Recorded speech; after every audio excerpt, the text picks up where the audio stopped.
Assalamualaikum warahmatullahi wabarakatuh. Bismillahirrahmanirrahim. Alhamdulillahirabbil alamin wassalatu wassalamu ala asyrofil anbiya'i wal mursalin sayyidina Muhammadin wa ala ahlihi wa ashabihi azmain amma ba'du. Pertama-tama perkenalkan, nama saya Alfiah Hafsah dengan nomor induk mahasiswa 10121006 kelas C4 Prodi Manajemen. Di sini saya akan memaparkan sedikit pemahaman saya mengenai materi Ma'rifatul Insan untuk memenuhi evaluasi tengah semester mata kuliah Pendidikan Agama Islam.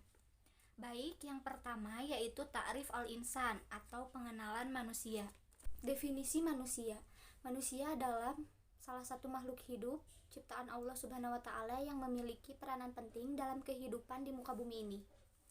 Manusia juga dipandang sebagai makhluk yang paling tinggi derajatnya dibandingkan makhluk Allah Subhanahu wa taala yang lainnya.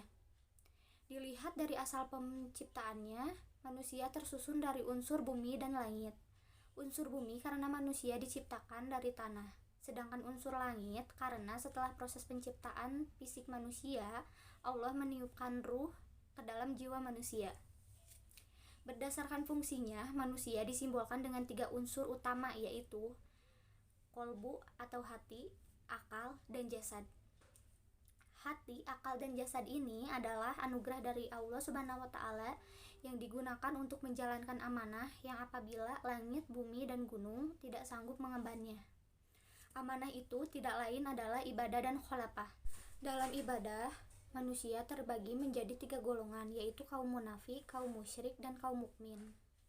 Dalam khalafah atau kepemimpinan di muka bumi, menegaskan kepada manusia untuk menjaga, mengelola bumi, dan memberlakukan perintah-perintah Allah Subhanahu wa taala, di mana sebagiannya akan digantikan oleh orang lain. Berkenaan dengan 2 amanah tadi, Allah Subhanahu wa taala telah menyiapkan al-jazu atau balasan, yaitu kebaikan dan azab yang keras. 2. Hakikatul insan atau hakikat manusia. Dalam konsep Islam, manusia merupakan satu hakikat yang mempunyai 2 dimensi, yaitu dimensi material atau disebut jasad yang akan hancur dengan kematian, dan dimensi imaterial atau ruh, jiwa, dan sebagainya yang kekal dan bangkit kembali pada hari kiamat.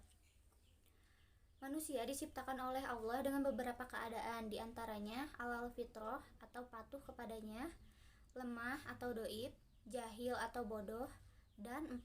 Fakir, yaitu butuh kepada pemberiannya. 3. Takotul insan atau potensi manusia. Menurut pandangan Islam, potensi manusia adalah suatu anugerah yang Allah berikan, karena Allah Subhanahu wa taala menciptakan manusia dalam bentuk yang sangat sempurna. Dengan potensi-potensi ini akan memberikan kemampuan kepada manusia untuk menentukan dan memilih jalan hidupnya sendiri. Potensi yang Allah berikan kepada manusia diantaranya potensi pendengaran, potensi penglihatan, dan potensi hati. Ada 2 sikap yang harus ditanamkan dalam diri manusia. Yang pertama, al-amanah atau amanah.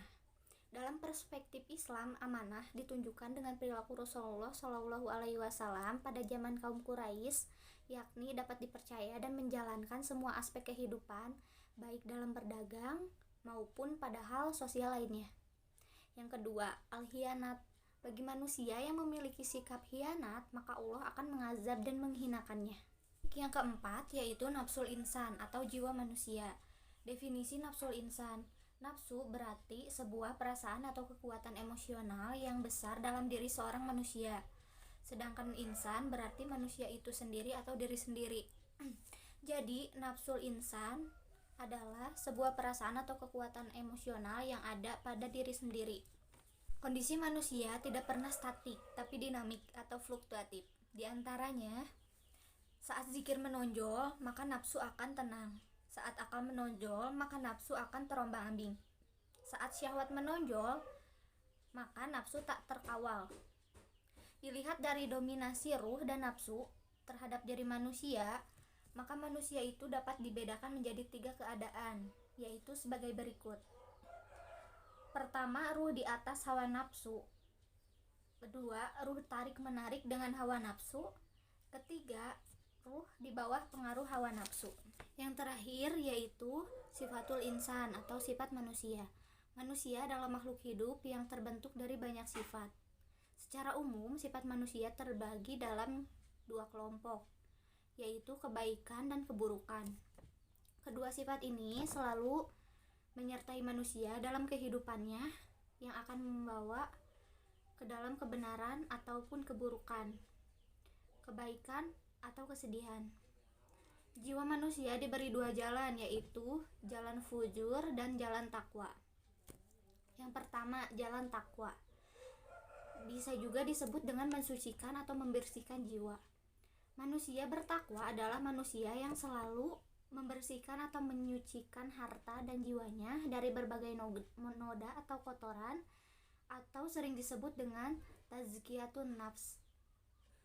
Berikut sifat-sifat manusia yang bertakwa, diantaranya bersabar, banyak bersyukur, berhati lembut, kasih sayang, suka taubat, bersikap lemah lembut, selalu bersikap jujur, terpercaya, dan semua itu akan memperoleh keberuntungan.